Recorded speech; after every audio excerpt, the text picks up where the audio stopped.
नमस्कार विद्यार्थी मित्रांनो, मी प्रोफेसर अनिल जगताप, आपला subject expert. Purple art present T12 series मध्ये मी आपलं स्वागत करतो. Numerical method and computer programming याबद्दल मी तुम्हाला आज या ठिकाणी गाईड करणार आहे. या पेपरसाठी तुम्हाला 10 क्वेश्चन हे टोटल असणार आहेत.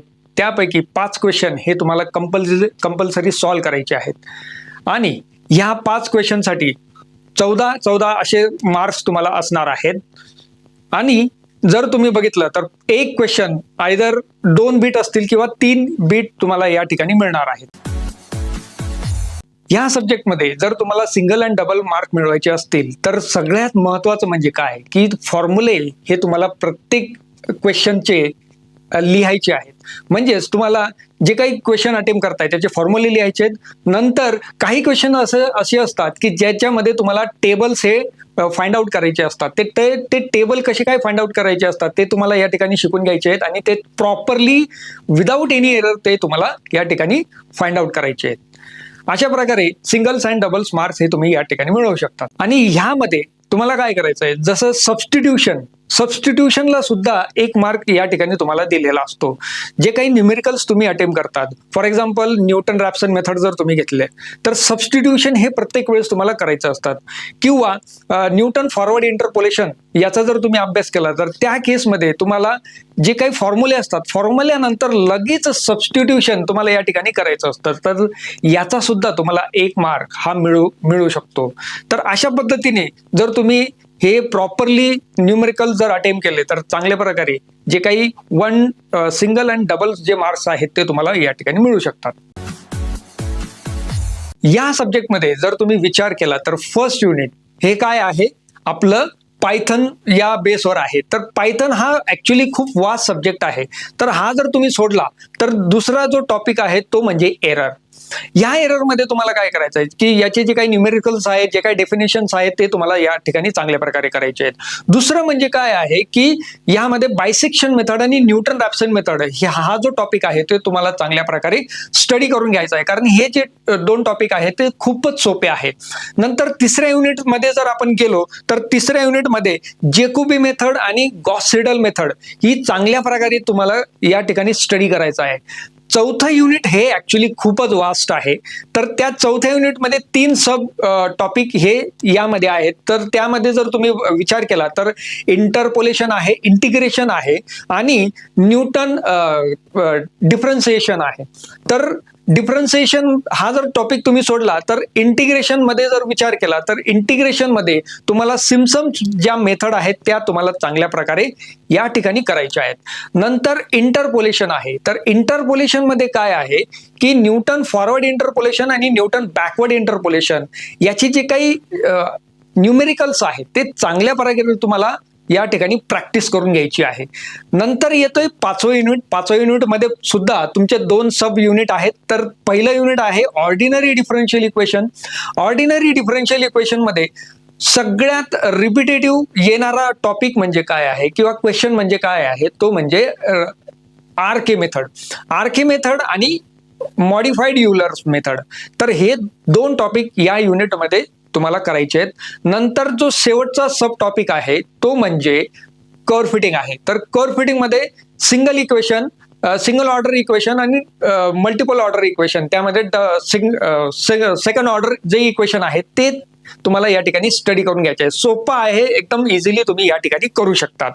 नंतर सगळ्यात महत्वाची टॉपिक म्हणजे की टॉप 5 इक्वेशन जर तुम्हाला या ठिकाणी स्टडी करायचं असेल तर टॉप 5 मध्ये जर तुम्ही लक्षात दिलं तर यामध्ये तुम्हाला न्यूटन रॅप्सन मेथड करायची आहे, नंतर जेकोबी मेथड करायची आहे, आरके मेथड करायची आहे, नंतर कर्व फिटिंग मध्ये सेकंड ऑर्डर जे इक्वेशन आहे ते तुम्हाला या ठिकाणी चांगल्या प्रकारे स्टडी करून घ्यायचं आहे.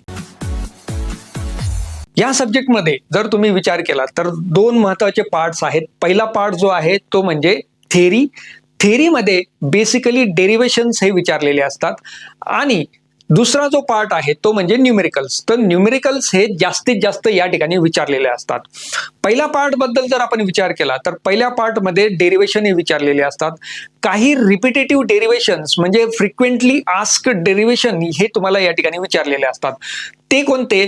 पहिले म्हणजे काय की Newton forward interpolation, Newton backward interpolation, त्याच्यानंतर तुम्ही जे काही इंटिग्रेशन मध्ये सिम्पसन वन थर्ड मेथडचे जे काही डेरिव्हेशन असतात ते या ठिकाणी तुम्हाला विचारलेले असतात. असे काही डेरिव्हेशन्स असतात. त्यानंतर जेकोबीचे आणि गॉस सिडलचे जे काही डेरिव्हेशन्स असतात एकदम इझी असतात, तर ते डेरिव्हेशन हे तुम्हाला या ठिकाणी लिहायचे असतात. दुसरा जो पार्ट आहे तो महत्वाचा म्हणजे काय की न्यूमेरिकल्स.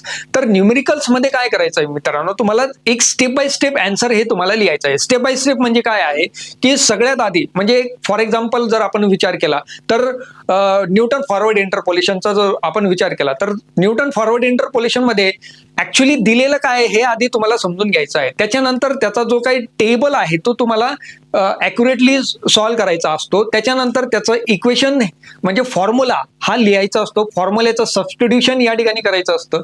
सबस्टिट्यूशन केल्यानंतर ॲक्युरेट आन्सर हे फायनली तुम्हाला या ठिकाणी लिहायचं असतं. तर अशा पद्धतीने तुम्हाला हे जे काही न्यूमेरिकल्स आहेत ते सॉल्व्ह करायचे असतात.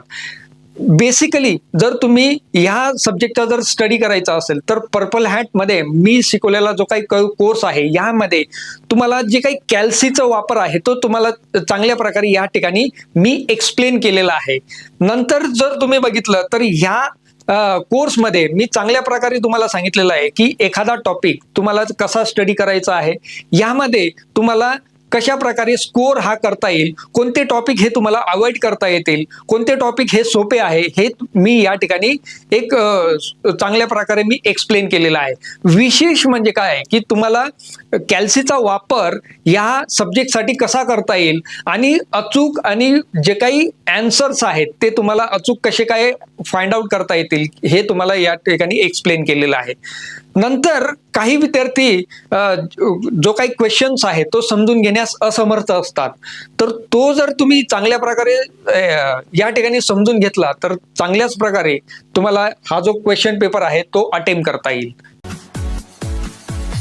आता या सब्जेक्टमध्ये मला भरपूरसे विद्यार्थी विचारतात सर या सब्जेक्टला मला टाइमच पुरत नाही. तर असं नसतं मित्रांनो. एक थोडा विचार करा. तुम्हाला 5 क्वेश्चन दिलेले असतात. 5 क्वेश्चन पैकी एका क्वेश्चन मध्ये दोन सब क्वेश्चन असतात. म्हणजेच तुम्हाला टोटल 10 क्वेश्चन्स हे अटेम्प्ट करायचे आहेत. टाइमचा जर विचार केला तर टोटल 150 मिनिटं तुम्हाला या ठिकाणी दिलेले असतात. म्हणजेच एक क्वेश्चन अटेम्प्ट करण्यासाठी तुम्हाला 15 मिनिटं हे लागत असतात.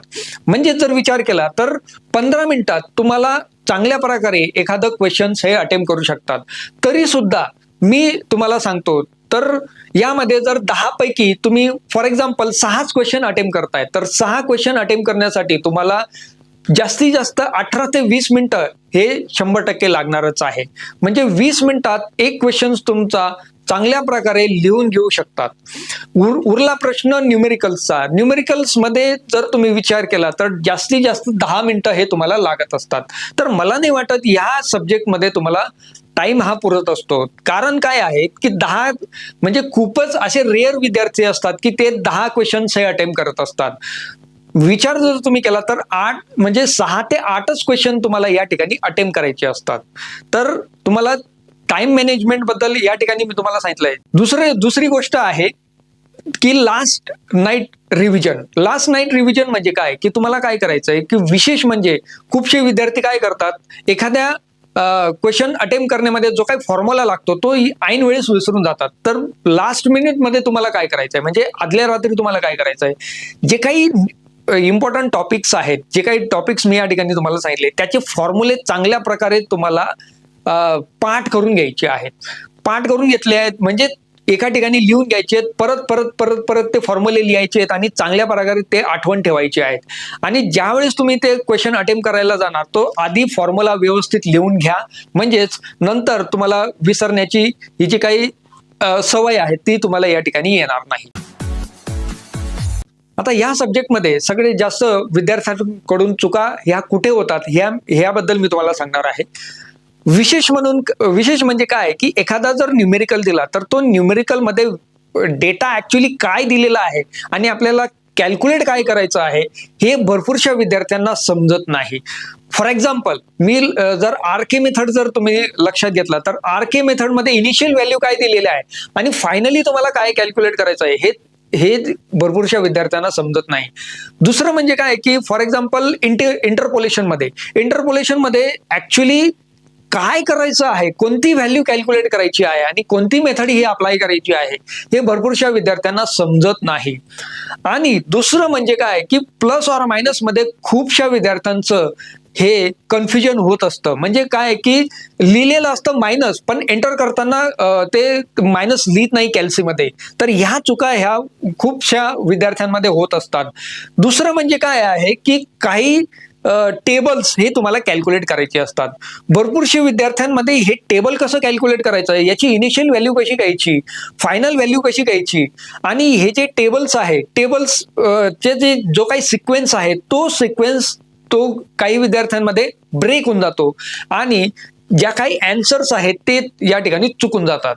तर ह्या चुका तुम्हाला विशेष करून अवॉइड करायच्या आहेत. आता या सब्जेक्टमध्ये विशेष करून तुम्हाला पायथनचे जे काही टॉपिक आहेत ते अवॉइड करायचे आहेत. कारण काय आहे की एखादा क्वेश्चन या क्वेश्चन पेपरमध्ये तुम्हाला येऊ शकतो. तुम्ही जर ऑर मध्ये मिळू शकतात, एखादा क्वेश्चन जर तुम्हाला मिळाला तर ऑर मध्ये मिळणारच आहे. तर हा क्वेश्चन तुम्हाला अवॉइड करायचा आहे.